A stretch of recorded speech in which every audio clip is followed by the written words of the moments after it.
قرآن مجید میں ہے ان اللہ لا یستحی من الحق، کہ اللہ تعالیٰ حق بات بیان کرنے سے حیا نہیں کرتے۔ حدیث میں بھی بعض ایسے مسائل کو اللہ کے رسول نے بیان کیا ہے صلی اللہ علیہ وسلم نے جو بظاہر حیا کے خلاف ہیں، مگر اس لیے بیان کیا کہ اگر آپ صلی اللہ علیہ وسلم بیان نہ کرتے تو لوگ ان بے شرمی کے کاموں میں مبتلا ہو جاتے۔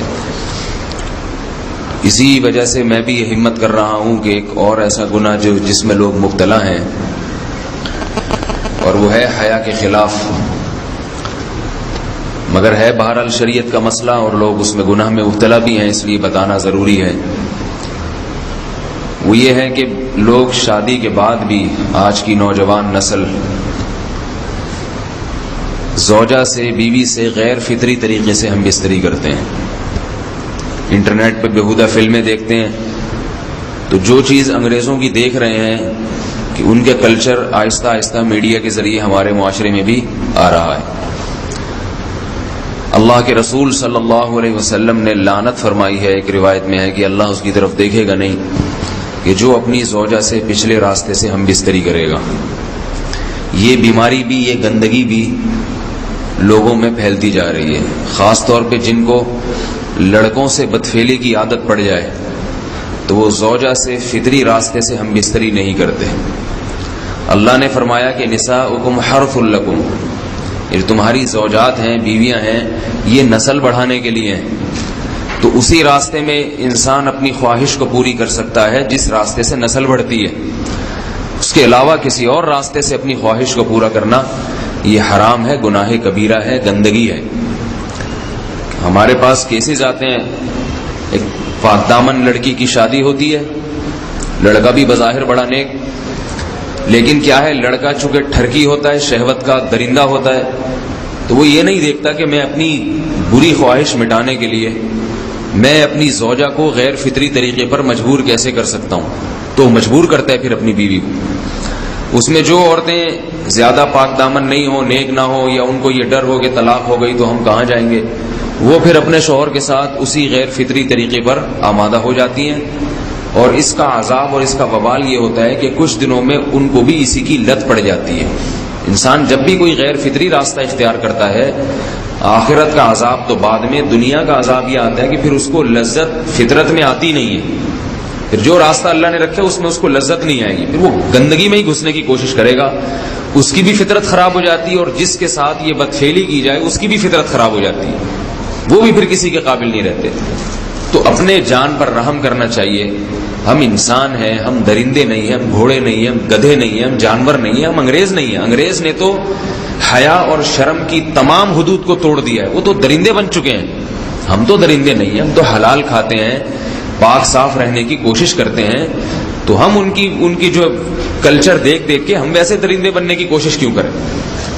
تو یہ بہت بڑا وبال ہے، بہت بڑی برائی ہے جو ہمارے معاشرے میں آہستہ آہستہ جڑ پکڑتی جا رہی ہے، اور اس سے بیماریاں بھی پھیلتی ہیں۔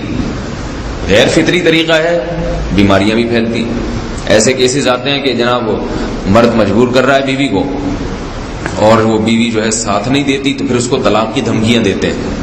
ایسے کیسز بھی آتے ہیں، اور یہ بھی آتا ہے کہ مرد جب اپنی بیوی کو غیر فطری طریقے پر مجبور کرتا ہے، بیوی آمادہ نہیں ہوتی، تو مرد پھر یہ دھمکی دیتا ہے کہ بھائی میری خواہش تو تم سے پوری ہوتی نہیں ہے، پھر میں دوسروں کے پاس جاؤں گا۔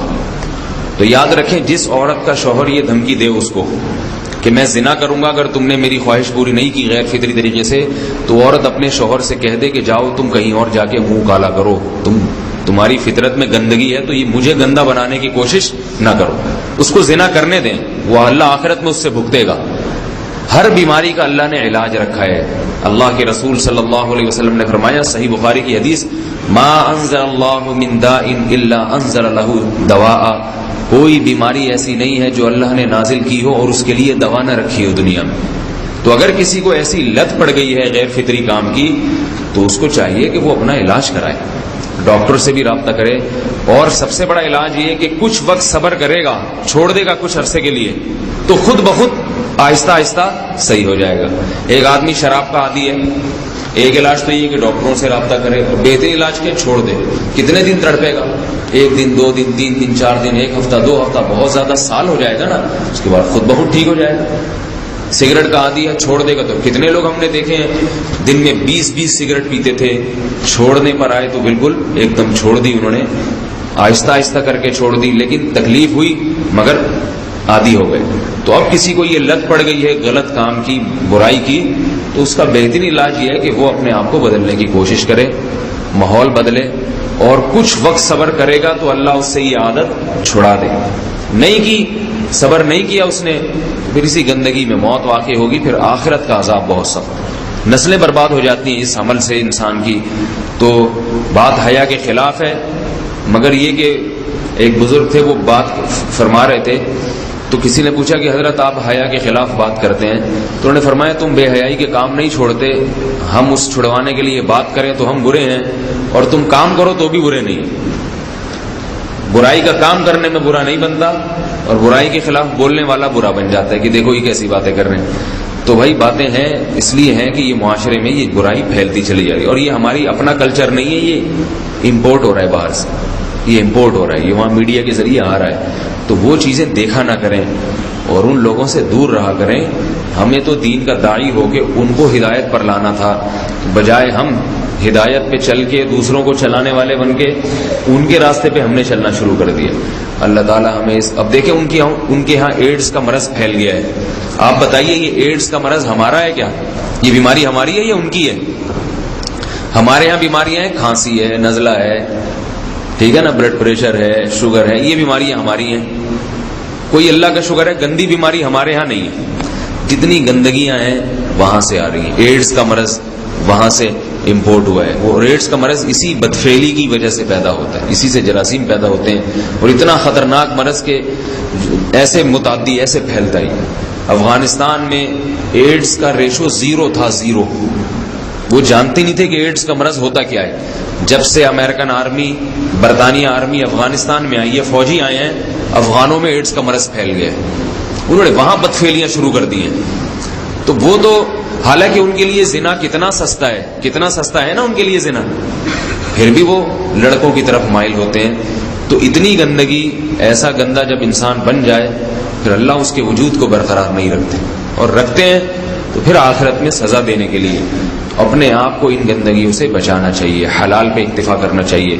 اللہ تعالی ہمیں حلال پہ قناعت کی توفیق عطا فرمائے اور پاکیزہ لوگوں میں ہمارا شمار فرمائے.